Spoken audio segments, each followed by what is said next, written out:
पिछले भाग में आपने पढ़ा कि सुहास और प्रभास जगदेव जी के दो बेटे हैं। सुहास पिता का मेडिकल स्टोर संभालता है, प्रभास पढ़ाई करता है। प्रभास जो छुट्टियों में घर आया था, अब वापस जाने की तैयारी करता है क्योंकि उसके एग्जाम के फॉर्म भरने के लास्ट डेट में बस कुछ ही दिन बाकी है। घर में सुहास की शादी की चर्चा शुरू होती है। वो अपने जज्बातों को सबसे छुपाकर माँ बाव जी की पसंद को ही जीवन साथी बनाने का फैसला कर लेता है। वो दुकान से लौट रहा होता है कि अचानक सामने एक साया आ जाता है। अब आगे पढ़े। सुहास उस साये को देख 2 कदम पीछे हट जाता है, क्योंकि वो उसके इतने करीब था कि उसके और सुहास के बीच फासला बिल्कुल ना के बराबर था।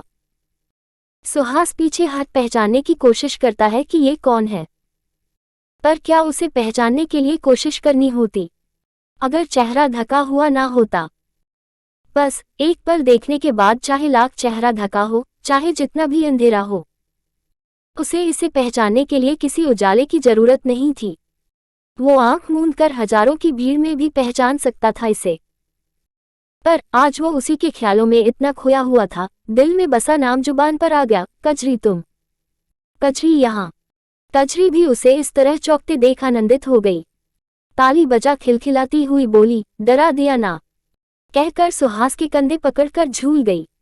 सुहास भी शांत स्वर में बोला, हाँ, तुमने मुझे डरा तो नहीं पर चौंका जरूर दिया। यहाँ इतनी रात में आते तुम्हें डर नहीं लगता? कहीं किसी ने देख लिया तो, या अभी मेरी बजाय कोई और होता तो? कजरी भी इठलाती हुई बोली, ऐसे कैसे कोई और होता, हम तुम्हारी चाल नहीं पहचानते का। और फिर इस समय तुम ही तो आते हो, इतनी रात को और कौन आता जाता है? और कोई दिन होता तो सुहास कजरी को देख खुश हो जाता। उसे तो इस घड़ी का इंतजार पूरे दिन ही रहता था। वो इसी कारण इतनी देर करके आता था कि जब कजरी आए तो उसे आते जाते या सुहास और कजरी को मिलते कोई देख न ले। कजरी सुहास की ही हम उम्र थी। वो उसी के ही गांव में रहती थी। गांव क्या था, समय के साथ विकास होते होते अब एक कस्बे का रूप ले चुका था। यहाँ हर जात बिरादरी के लोग रहते थे। सुहास जहाँ ठाकुर परिवार से ताल्लुक रखता था, वहीं कजरी कुम्हार रघु चाचा की बेटी थी। गरीब रघु मिट्टी के बर्तन बनाकर अपना खर्च चलाता था। साथ ही वो ऊंचे जाति वाले ब्राह्मण ठाकुर के खेतों में मजदूरी भी किया करता था। रघु जगदेव सिंह के खेत का काम भी देखता था।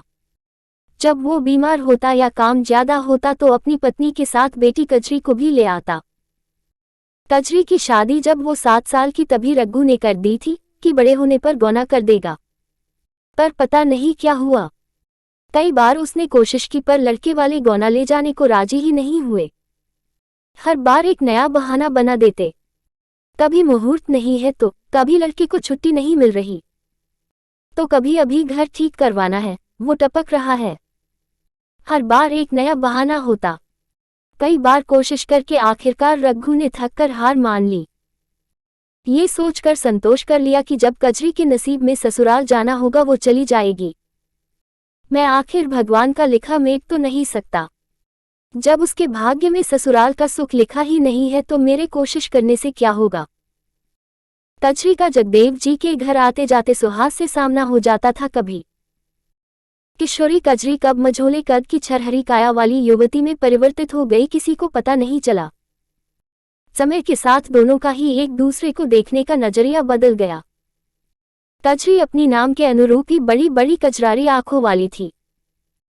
उसकी सारी खूबसूरती 2 आंखों में ही सिमट गई थी, पनीली बड़ी बड़ी आंखें जिसे भी अपनी पलकें उठाकर देखे मोहित कर लेती। फिर युवा सुहास इससे कैसे बच सकता था। ये आकर्षण धीरे धीरे प्यार में बदल गया। जब खेती का काम खत्म हो जाता, कजरी घर नहीं आती, तब सुहास बेचैन हो उठता। कभी माँ से कहता, माँ मैं जाऊं रघु काका के यहाँ से मटके लेता आऊं।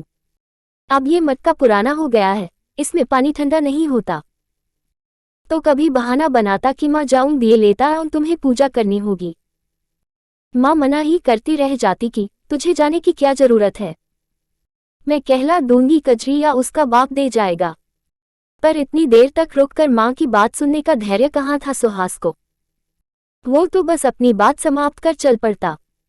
अब समय बीतने के साथ साथ कचरी से लगाव भी बढ़ता गया, परंतु अब इधर सुहास को महसूस हो रहा था कि उसके और कजरी के बीच ऐसा फासला है कि उसे मिटाना असंभव है। भले ही वो किसी राजा रजवाड़े के खानदान का नहीं है, पर ठाकुर तो है ही। उसके पिता तो शायद ये खबर सुनकर ही हार्ट अटैक से मर जाए। माँ तो शायद कभी समाज में निकलेगी ही नहीं, और वो खुद भी तो पूरे कस्बे में कितनी इज्जत पाता है सभी से, चाहे वो महिला हो या पुरुष, चाहे युवा हो या बुजुर्ग। सभी के लिए वो एक आदर्श बेटा, एक आदर्श डॉक्टर। गांव में जो भी दवा दे डॉक्टर ही कहा जाता है। वो कोई भी कदम ऐसा नहीं उठा सकता था जिससे उसका और पिता का सम्मान नष्ट हो जाए। जब समाज में रहना है तो उसके नियम भी मानने होंगे, उसके उसूलों पर चलना भी होगा। ये बात समझ आते ही वो कजरी से दूरी बनाने लगा था। आज 2 दिन ही हुए थे और कजरी अपनी तड़प पर काबू नहीं कर सकी। उसके शॉप से लौटने का वक्त होते ही सबसे नजरें बचाकर आज उसके सामने आ खड़ी हुई। आज सुहास को कजरी का इस तरह आना अच्छा नहीं लग रहा था। अपने कंधे से कजरी का हाथ हटाते हुए वो बोला, कजरी अब तुम्हें ऐसे नहीं आना चाहिए। घर में मेरी शादी की बात चल रही है, जो कभी भी तय हो सकती है। अगर माँ बाप जी को तुम्हारे बारे में पता चल गया तो अनर्थ हो जाएगा। मैं तुम्हें कभी अपने दिल भुला नहीं पाऊंगा, पर अब इस रिश्ते को आगे भी नहीं बढ़ा पाऊंगा। मुझे माफ कर दो। अब से कभी मुझसे मिलने की कोशिश मत करना। कजरी जो अभी तक खुशी से खिलखिला रही थी, सुहास की बातें सुनकर तड़प उठी।